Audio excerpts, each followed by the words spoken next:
So from there, we have to get the ankle to extend. So for me, it's really going to be, can I get ankle rocker? Again, if you've seen me talk before, I talk about ankle rocker all the time. But basically, it's the idea, well, I can use a board, can't I?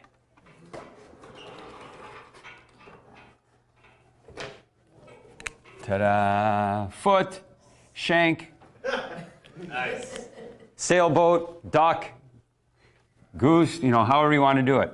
So what happens with most people is that they cannot get out of this 90-degree angle between the top of their foot and their shin, which creates a million different compensation patterns because you have to, that is what's responsible for getting your mass forward into that position that you can actually thrust.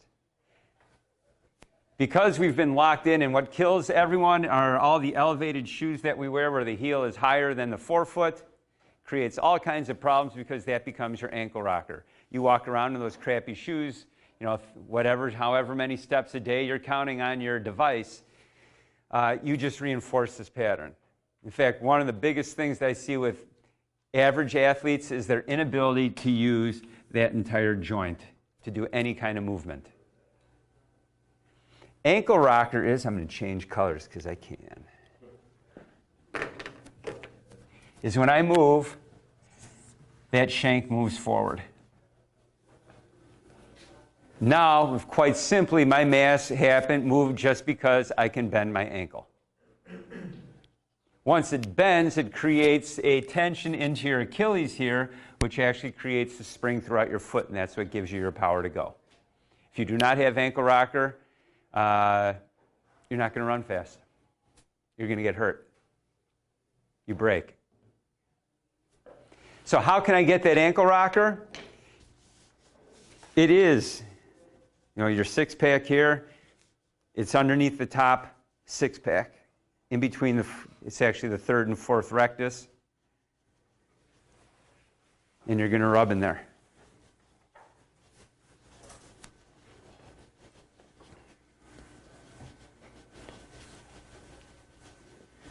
So theoretically, the bottom of the rib cage? So you're not on the rib cage, you're in the abs, but yeah, it's going to be about where the bottom of if you draw in from the bottom of your rib cage. It's also in your back too. There's front and back side for everything, but that's your ankle.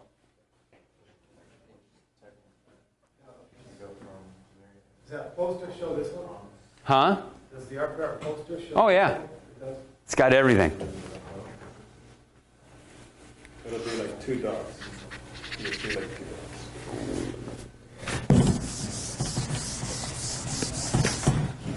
Scale 1 to 10, how hard are you pushing? 7. Good question.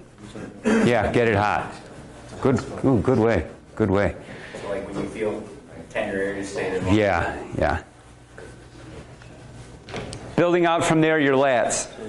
So we shouldn't be like flexing our core muscles. You can do whatever you want to do. Okay. You can flex it, you can breathe through it, you can do whatever you want to do. The body is still receiving that touch. Okay.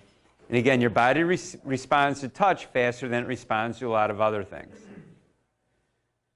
Right? Like, I stub my toe up here, that's a response to touch because now I'm walking around like this for the rest of the day.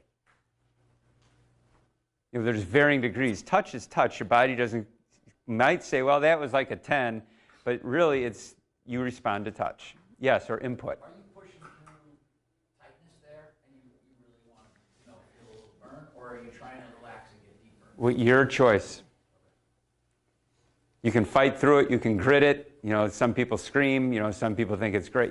Varying responses. Everyone responds to touch differently.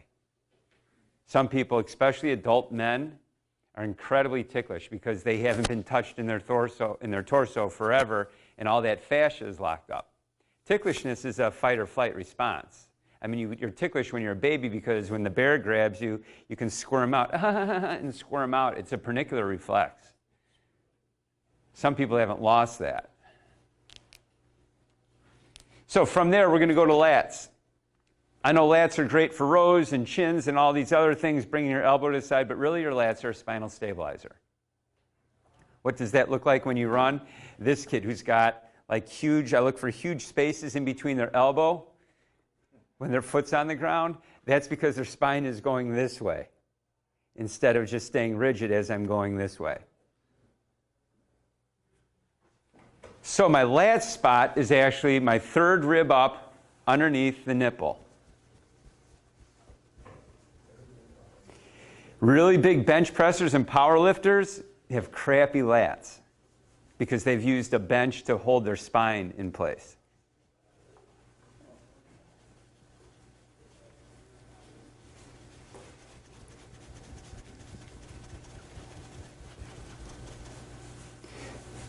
Shoulder stability is going to be, you're going to saw your arm.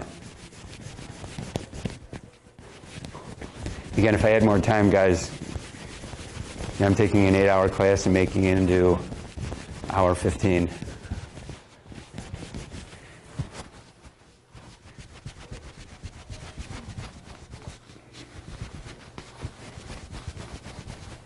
Now for the fun one. For shoulder mobility, you're going to scrub your rib cage. So what we're doing is we're scrubbing all that fascia that's been locking down your shoulders.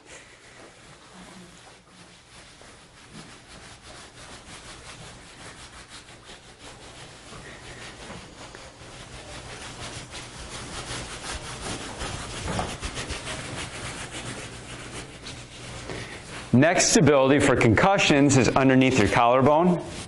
Sorry, I'm going fast, guys. I know people are going to want to ask questions here. And Tony's always on me about running late.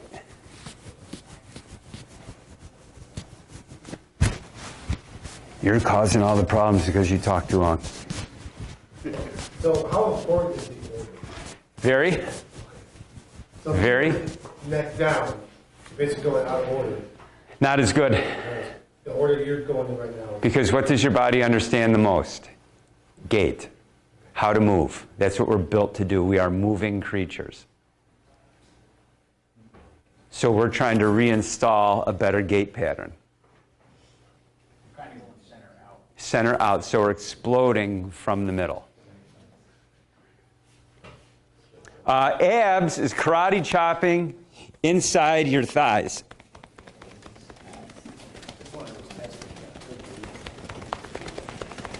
You'd be amazed at the number of yoga and Pilates ladies that fail this, even though they come up, I am a master class, whatever. I can do a squirrel basket from the hanging thing. And you're like, yeah, you're weak as shit.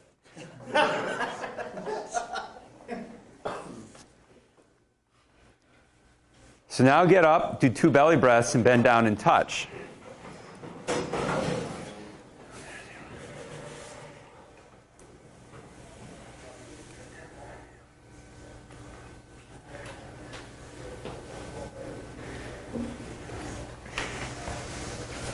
One last one. This is for rotation, because like I said before, rotation is important. All right, you're going to pound a V through their back. So get a partner, go up and down, make 3 Vs.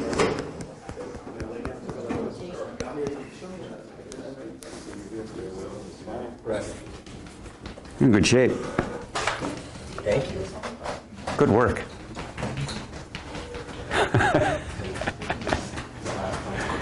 How often do you do rotation tests when you're actually tracking it? Often do. No, we just do it. We don't even test anymore. You just do it. You don't even like have to do a rotation test. You just No, go. we just do it. Just do the whole thing. Go through the whole thing. I don't do neck. Should I do neck? Yeah. Okay. It takes 2 extra seconds. I know. Well, have you found that the more you do this with your athletes, like as time goes on, they find themselves getting back to where they need to go much quicker? Like I have kids that can like their psoas is locked in Yeah. without even having to redo anything. Yep. Because their body was used to it. So awesome question. You guys can sit better? Yes?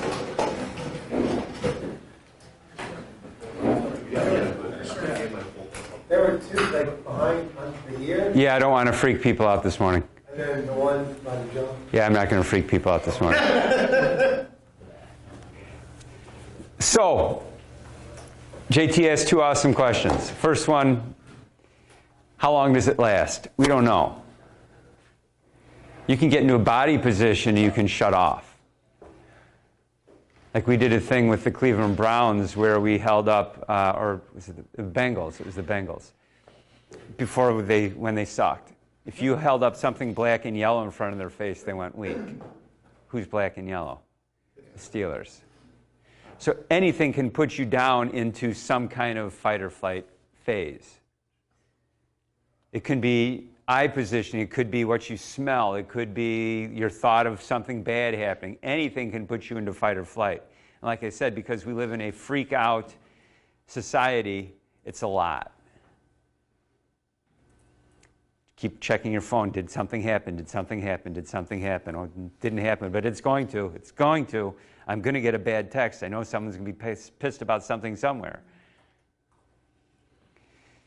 Great thing about RPR is you can always put yourself back in.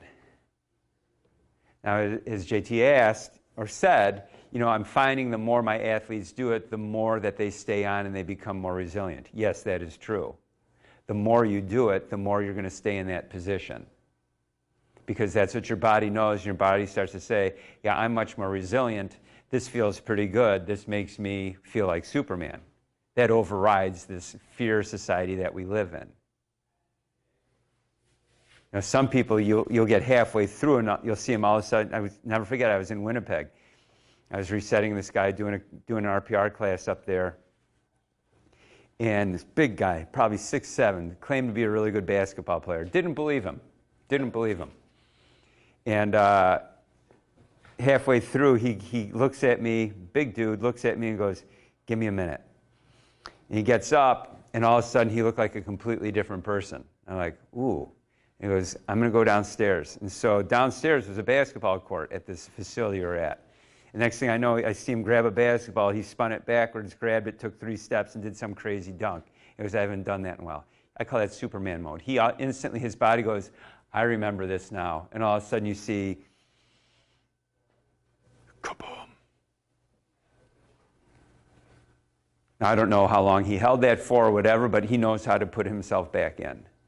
So yes, the more you do it, the more it ingrains into itself. And I have a whole exercise program that's filmed, but again, not ready to be released for some reason, where exercises that drive these patterns home.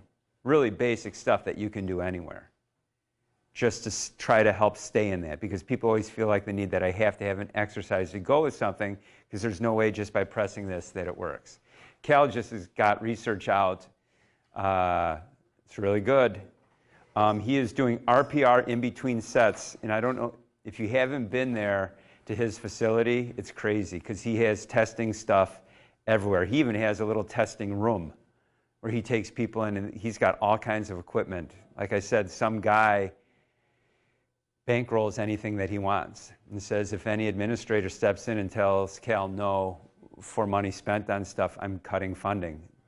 The guy owns shale wells, and so he's a billionaire. So Cal gets whatever he wants, and he tests everything. So what he is doing, he's calling it, because Cal names everything, the interscene method. Like, I don't even know what that word means, but it sounds good. So he's doing RPR in between sets, whether he's cycling through or in individual exercises, and he is getting improved power puts, in fact, sometimes superseding his first set by doing RPR with a Theragun in between sets of what he's doing. So now when you come off the ice, I'd been to my first hockey game this year, so I didn't understand. I didn't know people got on and off so much. But they're doing RPR in between their little sets. Yeah, line changes happen all the time. It's like, that's not even hard. I can skate around for 45 seconds too, and you know, what's the big deal? It's fun. So, from a performance standpoint, you can do it in between your reps, which is what my track guys do. They'll come off a race and they go, yeah, coach, they'll reset themselves, or they always want me to do it because, you know, I'm pretty good at it. And they're getting it in between. There is research that exists about it. Research is hard to do because you have to pay people money to do the research. And it's like, well, I don't want to pay $25,000 or $50,000 to get this research thing because people can tell you how they feel when it's done. So how long it lasts, we don't know. It's different for everyone.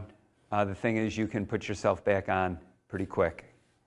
For me, it's just psoas and glutes, and everything else kind of falls in place because I've done it so many times.